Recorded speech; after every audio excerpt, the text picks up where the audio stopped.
This time on the Highland Woodworker. And I always kind of had it in the back of my head if I could ever figure out a way to merge the two. From building fine furniture to writing intriguing stories, Matthew Teague does it all.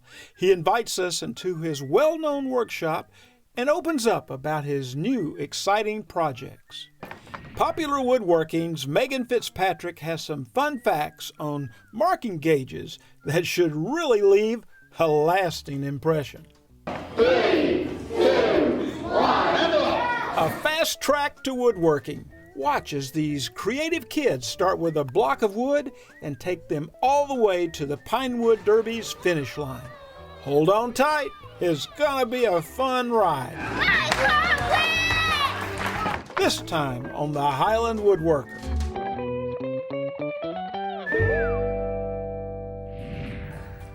Hello, I'm Charles Brock, and I'm a Highland Woodworker. I just love Highland Woodworking in Atlanta, Georgia. It's where I get all my fine tools and a good woodworking education. Hello, Ed Sent. Hey, Chuck, good to see you again. So nice to see you. Ed, I've just got to wear a mask in the shop, and I have a problem with my glasses. They fog up, and I can't see what I'm doing. I think I have just a mask for you, the Elipse Dust Mask, and it'll cure that for you. Oh, I can't wait to see it. Ed, I want to tell you, the other night, we had a bunch of Pinewood Derbies being made by Cub Scouts. Are you familiar with that? Yeah, that's like some of the first woodworking projects that kids do, actually. Well, they were all over at my shop, and I want to show you what happened.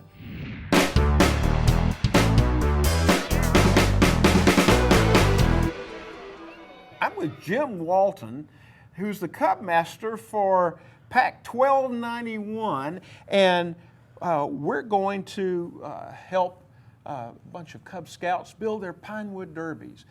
Jim, tell us about the Pinewood Derby. Yes, sir. Well, this is a race that started in 1953 by a Cub Master out in Los Angeles. He decided that the soapbox derbies from back in the day was too dangerous for his younger son, so he created a small idea so they could still race cars. It's the first woodworking that the kids get to do, and it's one of the biggest events we host every year. Yeah, that's a great point, Jim, that it's the first woodworking a lot of kids get to do. And to have parents involved and so forth, it's a great activity, great introduction to woodworking and to sportsmanship at the same time. Definitely, definitely. And the best thing is that we really encourage our kids to be hands-on with their blocks of wood. So they start out with a kit. Correct. They start out with a kit. It's a simple block of wood. It does have the axles pre-cut into it, but otherwise they get 4 wheels, 4 nails, and as much imagination as they can include. But every kid gets to race multiple times down the tracks and include their cars, and many of the kids will keep these cars for life. The sky's the limit. It's what you can create or what you can think of. We should be able to shape this wood into. I had the privilege of bringing Jim's Cub Scout troop into my shop to help get these future Pinewood prodigies into gear. Now, how many people have got the car that's going to win the Pinewood Derby? Is anybody? We got some winners here. That's great. With a little inspiration from a collection of cars on the web and some out-of-the-box thinking too, these kids, and these kids at heart, were on the right track. You can still do this, make a longer top. You see what I'm saying? Mm-hmm. Soon it was off to the bandsaw. Slice here and a slice there. Now these cars are starting to take shape. If anybody wants to come over here and feel what 80 grit paper feels like, come over here and get a touch on this. All right, don't drag your fingers across it too much. It will take the flesh right off your hand. You don't want to sand across like that. It'll be hard to get rid of those marks if you sand across. So try to keep your cross sanding as little as possible. First thing you want to do is get all the flat places sanded, okay? Now, let's say this little edge right here, and see it's already getting kind of smooth. We can already see it kind of smoothing out. And then right here, we can take it and work that little edge, and now feel the edge. It's starting to smooth out a little bit. So it won't be quite so pumping. Yeah. After some sanding and shaping, it's time to add a little color to these soon-to-be championship calibrated cars. Now that the wheels are tapped into place, we've been given the green light to roll on to the big race. Good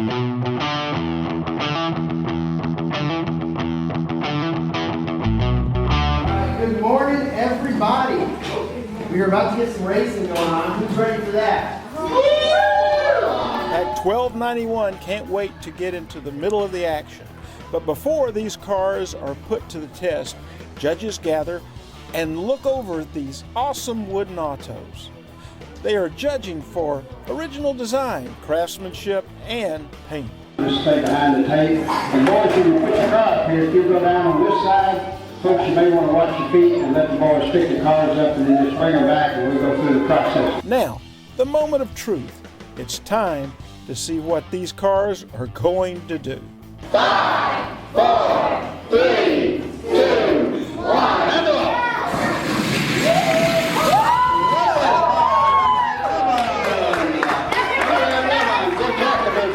Race after race after race.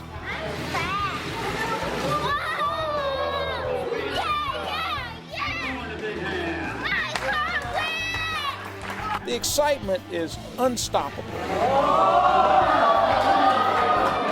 Awards are handed out to these participants of the Pinewood Derby. However, all of these kids are winners in my book because they took their time, used their imagination, and put themselves on the fast track to woodworking at its most important level of form and function. Way to go, boys!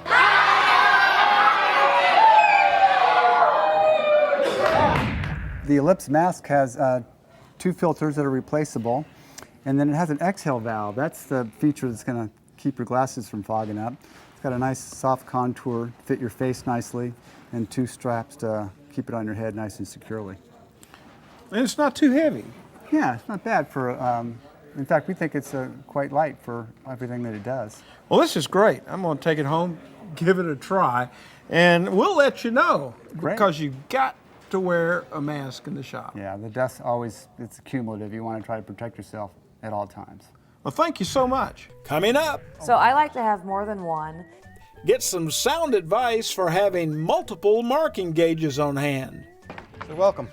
He might not have a great place to park his cars, but he definitely has one of the best places to work wood. We'll take you to Matthew Teague's Music City workshop. You're watching the Highland Woodworker.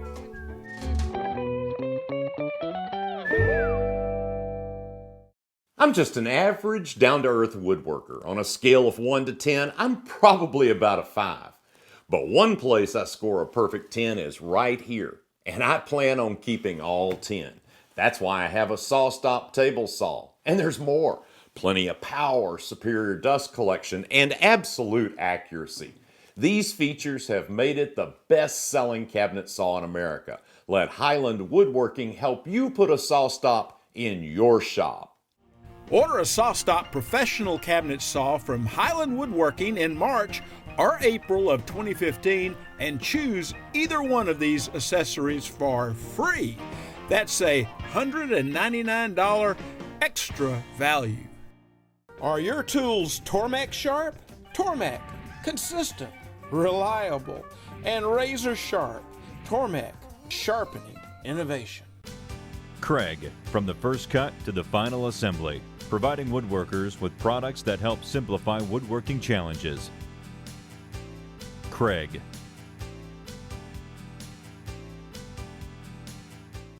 Forrest, manufacturer of the award-winning Woodworker 2, presents the PVW blade, designed specifically for the rip and cross-cutting of plywood and plywood veneers without splintering or chip-outs. Highland Woodworking has been a leader in woodworking education for over 30 years. They offer all kinds of woodworking classes year-round, ranging from how to hand-cut dovetails and mortises, to how to sharpen a plane or a chisel, how to build a cabinet, a chair, or a bookcase, or how to turn a wooden bowl. There are classes on wood finishing, French polishing, and even antique furniture restoration. For a list of upcoming classes that may interest you, go to highlandwoodworking.com.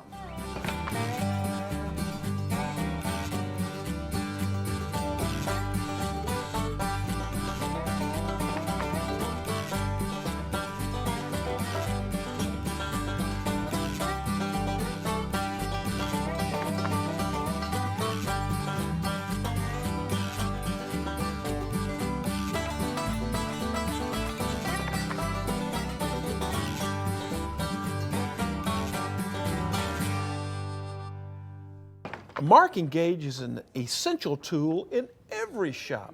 Popular Woodworking's Megan Fitzpatrick has some tips, tricks, and techniques that you'll want to see.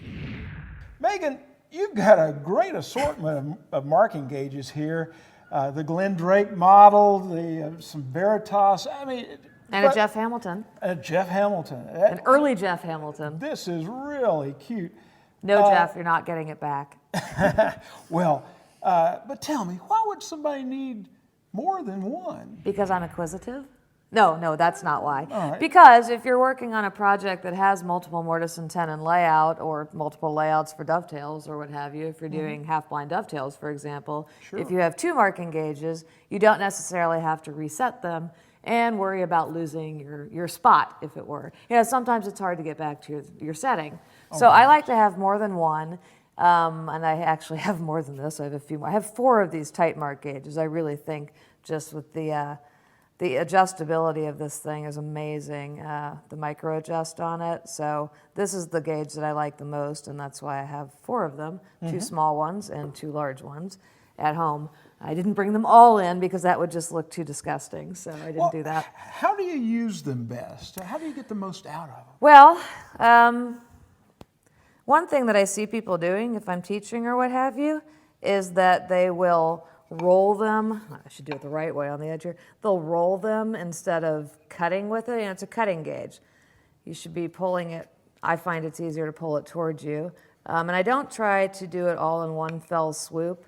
I'll make especially on a harder wood like this maple, I'll make a number of passes to get my line. And then I have a nice line that I can drop my chisel into, say for trimming dovetails, or I can chop a little V in there and drop my chisel into it to form a nice wall. It's called a first class cut, frankly, by Robert Waring from his book from the 70s.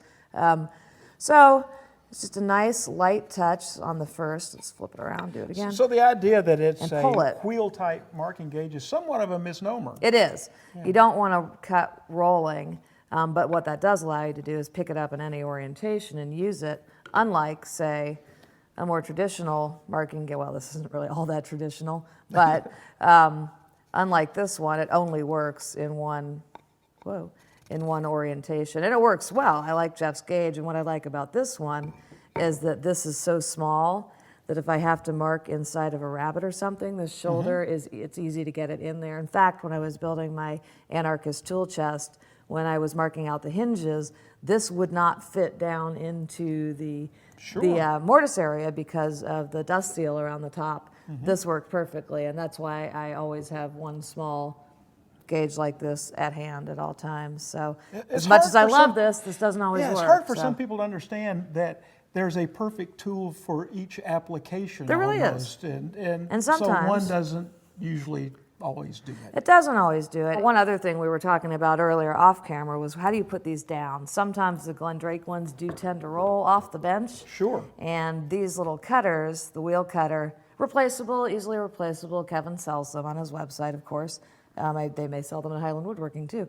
But they will break very easily. So, and you don't want to retract it, of course, because then you've lost your setting as well. So that's yet another reason to have a row of dog holes on your bench, and that's because you can drop the cutter down into it. Yeah. And as you mentioned, what did you do once?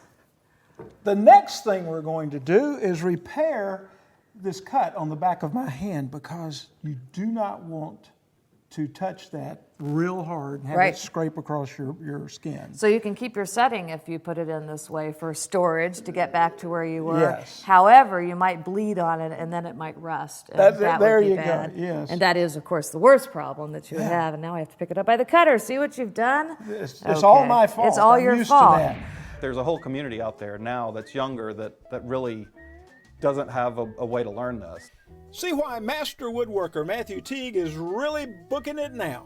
Stay with us. You're watching the Highland Woodworker.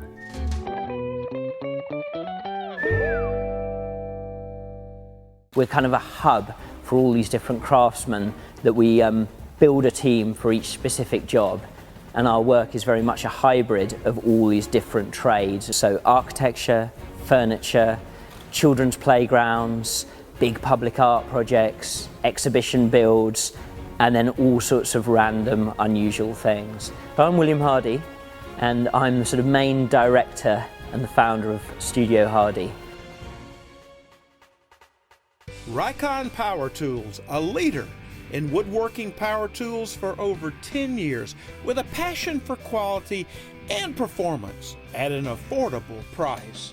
Rycon has a full line of dependable tools, including a long list of industry-leading bandsaws like their new powerful 10-350 14-inch Professional.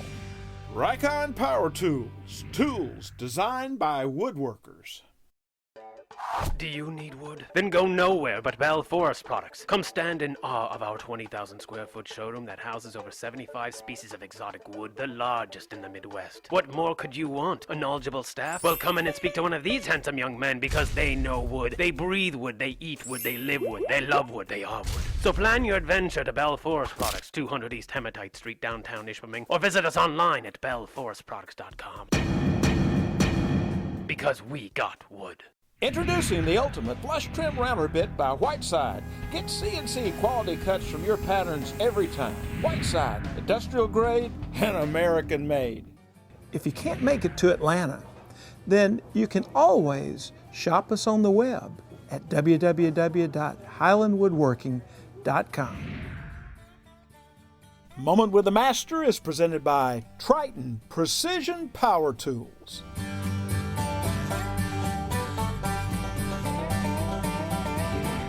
You may remember Matthew Teague is the editor of popular and fine woodworking magazines. Now he's turned a new page as a full-time woodworker and publisher. Let's spend a moment with this incredible master. That's just always been real fulfilling work for me, woodworking, kind of hit the right chord. Matthew Teague is what I like to call a triple talent in the woodworking industry. Not only does he build fabulous chairs and fine furniture, he is also a skilled writer and publisher. Growing up in Greenville, South Carolina, his back porch became a place where he and his dad would build and bond. That was a way, I think, for my father and I, it was something we could do together, which is not always easy to find, but that always fit us well. I think I started building little chairs and just little trinkets and things when I was 8 to 12 years old and selling them at little craft stores. And so it kind of was my little introduction to both woodworking and capitalism at the same time. Through those formidable years, he never stopped woodworking. When he became a student at Wofford College, he found something else to craft, stories. He was really good at it. Soon after graduation, Matthew became the literary editor for a magazine called The Oxford American. As the years rolled on, he just couldn't shake that woodworking bug. And I always kind of had it in the back of my head if I could ever figure out a way to merge the two, where I could be behind the desk and work with writing and writers and words, and also be able to still make things and hopefully make a living out of it somehow. And I remember I was home one day at work, kind of a frustrating day at work, I think everybody has those, and was reading Fine Woodworking. It had just come in the mail. And I was flipping kind of from the back of the magazine to the front. And just as I was flipping through it, I remember thinking, boy, you know, if I could ever work at a magazine like this, I could actually learn, you know, to do what I want to do and still be doing kind of the same thing as an editor. And turn the page and there was an ad for a job, and just kind of picked up the phone at that moment and called the editor, who happened to be sitting at his desk. It was Scott Gibson at the time. And yeah, it was kind of a back and forth for a couple of months, and then I wound up moving to Connecticut. Matthew spent the next 7 years as the editor of Fine Woodworking magazine, where he not only got to help tell the stories of woodworking legends, but was taught some valuable skills from them too. He took that inspiration and eventually followed his heart to Nashville, Tennessee, where his wife Sarah had already found a great job. And for the next few years, Matthew became a full-time furniture maker. I was able to build this shop about 9 years ago. It's still small. It's about 700 square feet, a little over a 2-car garage. But I do mostly chairs, and chairs luckily are small, and it seems to work pretty well. As he built this workshop, he also blogged about it, which became a big hit for many woodworkers like myself, wanting to do the same thing to their garage. So welcome. Hey, this is great. I can't believe that I'm standing in a shop that I saw you build on your blog about 10 years ago. Yeah, it's been close to 10 years now. Yeah, it's still in the same shop. So had some changes, but for the most part, everything's set up pretty close to how it was then. But yeah, it's been a great shop. I've really enjoyed it, and it's right here at the house, so it's a short commute. Well, I remember you had articles on lighting, you had articles on storage and where to put things, and it looks just beautiful. I think it's got probably a great flow to it too. It does. A little dirtier now than it was in those days, but yeah, it works well. I think kind of all along I've had a workbench on this wall. This is kind of my hand tool area. Sure. Where I do the bench work and all of that.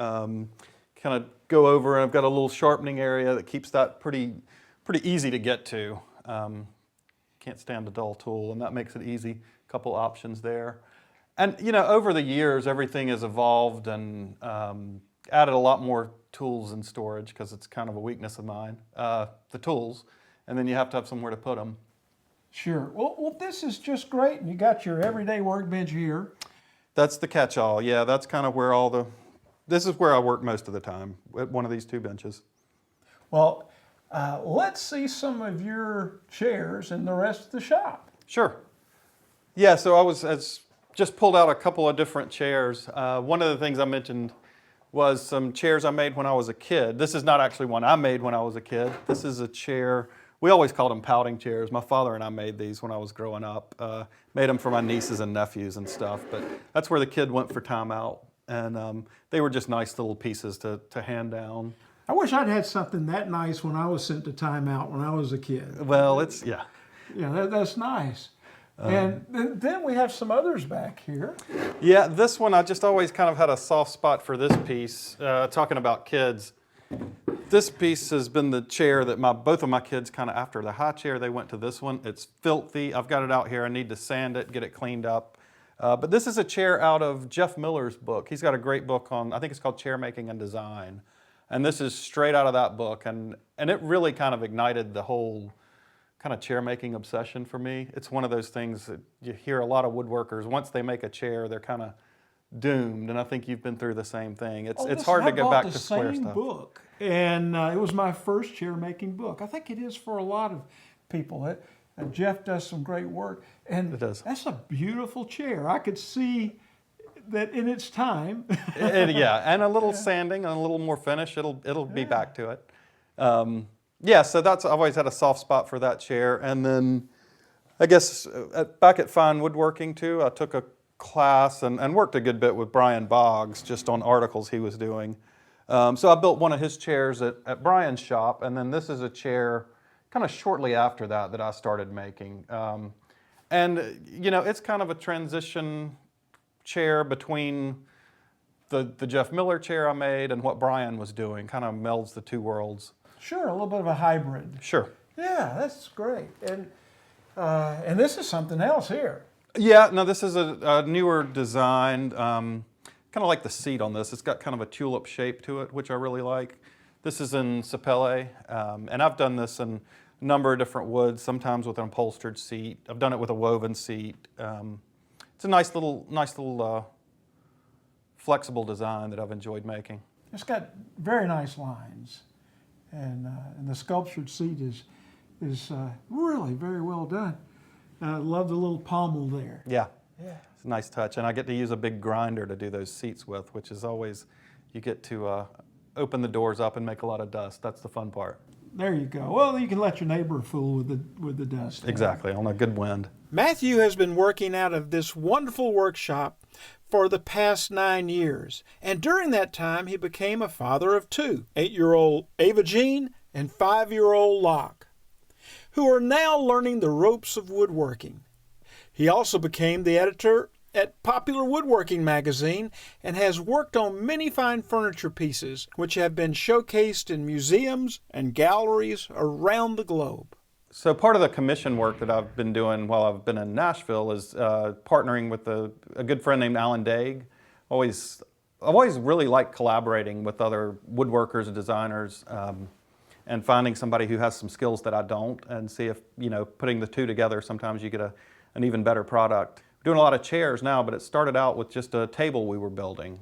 Alan got a table job and was a little tight on time, so I gave him a hand with that, and it just has evolved over the years. We've got, I think 6 or 7 pieces in the line now, and are constantly thinking about, what are new things and new ways that we can use a basic, simple idea that we have in the chair, which is essentially consists of a single rope that threads through continually throughout the whole chair. And if you look here, you can see that the rope, you see the rope in the frame, and so there's one continuous weave through the whole chair, and so that connects all of those individual blocks. So there's 2 holes that are drilled in every block, and so there's 55 feet of continuous rope that threads through the whole chair. So what happens is, you might imagine, when you sit in the chair, as you move or sit in the chair conforms and adjusts to your shape.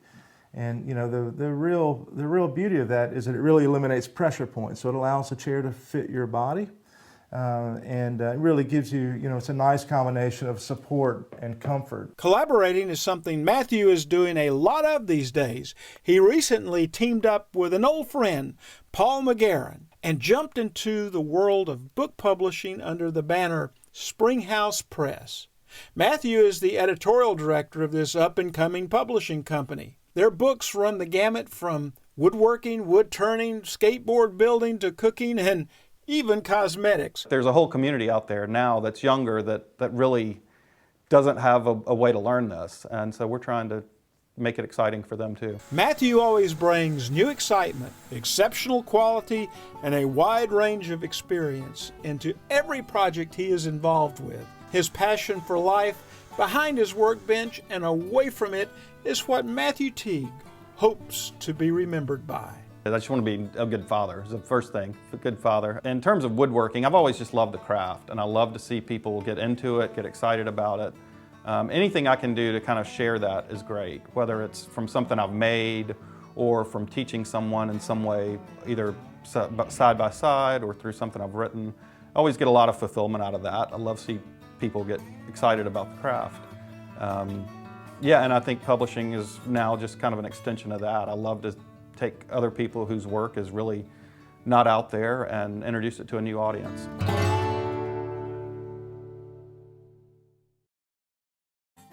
Well, I'm ready to try out the Elipse P100 Dust Mask.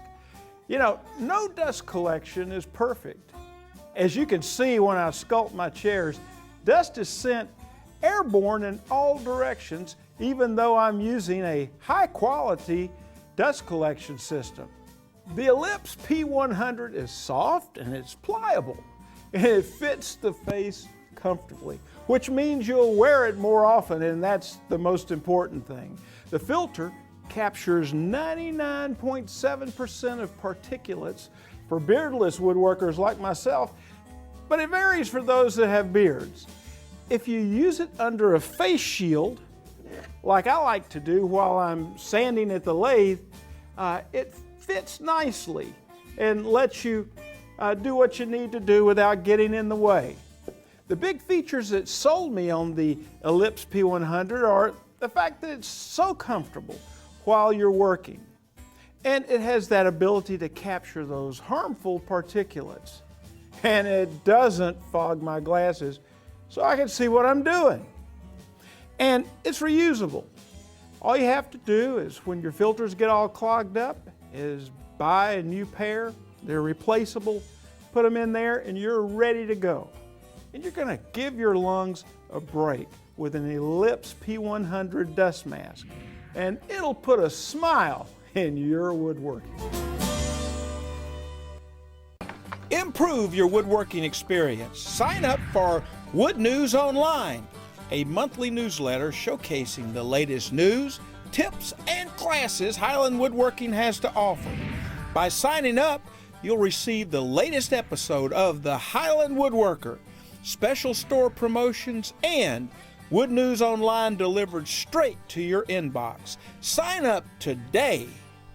Well, that's all the time we have left for this episode. Don't forget to follow us on Twitter and like us on Facebook. And until next time, I'm Charles Brock and I'm a Highland Woodworker.